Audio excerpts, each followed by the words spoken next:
Hamlet. Act 1, Scene 3.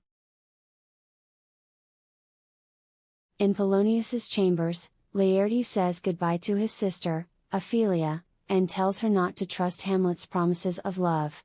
Polonius joins them, sends Laertes off, then echoes Laertes' warnings to Ophelia, finally ordering her not to see Hamlet again. My necessaries are embarked, farewell, and, sister, as the winds give benefit and convey assistant, do not sleep, but let me hear from you. Do you doubt that?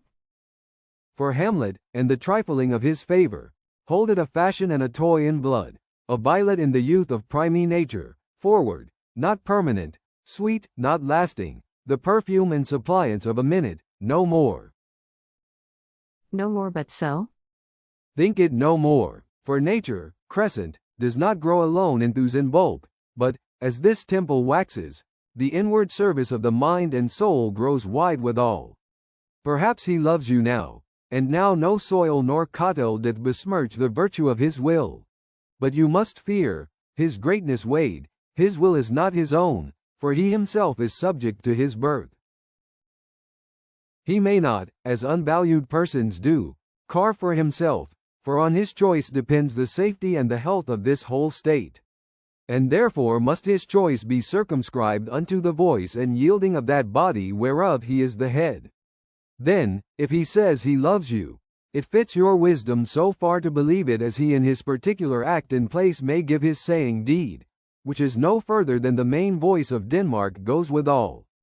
Then weigh what loss your honor may sustain if with too credent ear you list his songs or lose your heart or your chaste treasure open to his unmastered importunity. Fear it, Ophelia. Fear it, my dear sister, and keep you in the rear of your affection, out of the shot and danger of desire.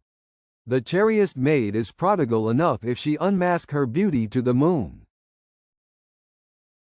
Virtue itself scapes not calumnious strokes. The canker galls the infants of the spring too oft before their buttons be disclosed, and, in the morn and liquid dew of youth, contagious blastments are most imminent. Be wary, then, best safety lies in fear. Youth to itself rebels, though none else near. I shall the effect of this good lesson keep as watchman to my heart.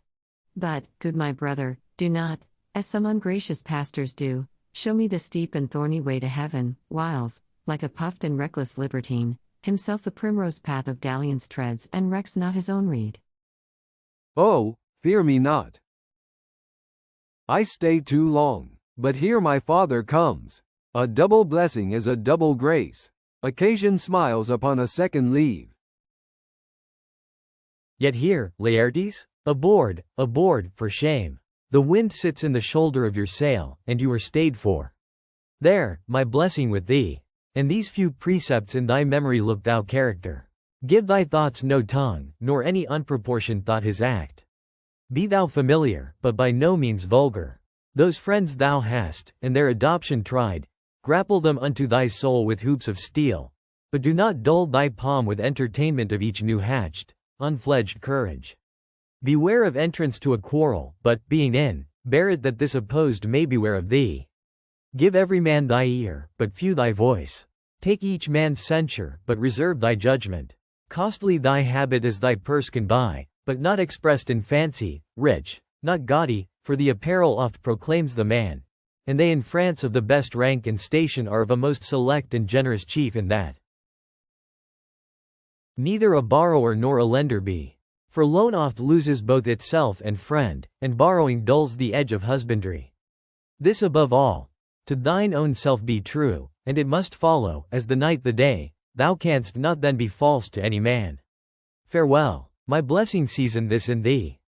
Most humbly do I take my leave, my lord. The time invests you. Go, your servants tend.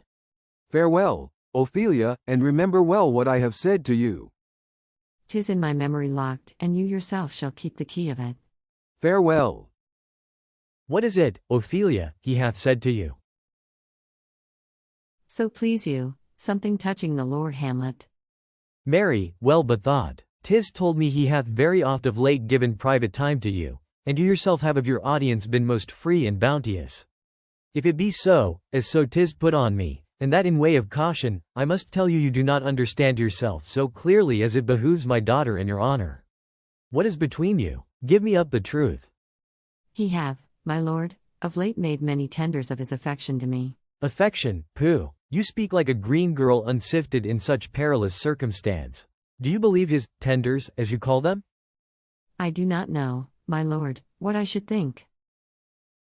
Mary, I will teach you. Think yourself a baby that you have ta'en these tenders for true pay, which are not sterling. Tender yourself more dearly, or, not to crack the wind of the poor phrase, running it thus, you'll tender me a fool. My lord, he hath importuned me with love in honorable fashion. Aye, fashion, you may call it. Go to. And hath given countenance to his speech, my lord, with almost all the holy vows of heaven. Aye, springes to catch woodcocks. I do know, when the blood burns, how prodigal the soul lends the tongue vows. These blazes, daughter, giving more light than heat, extinct in both even in their promise as it is a making, you must not take for fire. From this time be something scanter of your maiden presence. Set your entreatments at a higher rate than a command to parle. For Lord Hamlet believes so much in him that he is young, and with a larger tether may he walk than may be given you.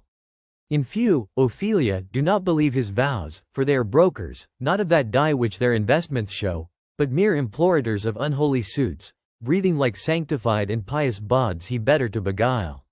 This is for all. I would not, in plain terms, from this time forth have you so slander any moment leisure as to give words or talk with the Lord Hamlet. Look to it, I charge you. Come your ways. I shall obey, my lord.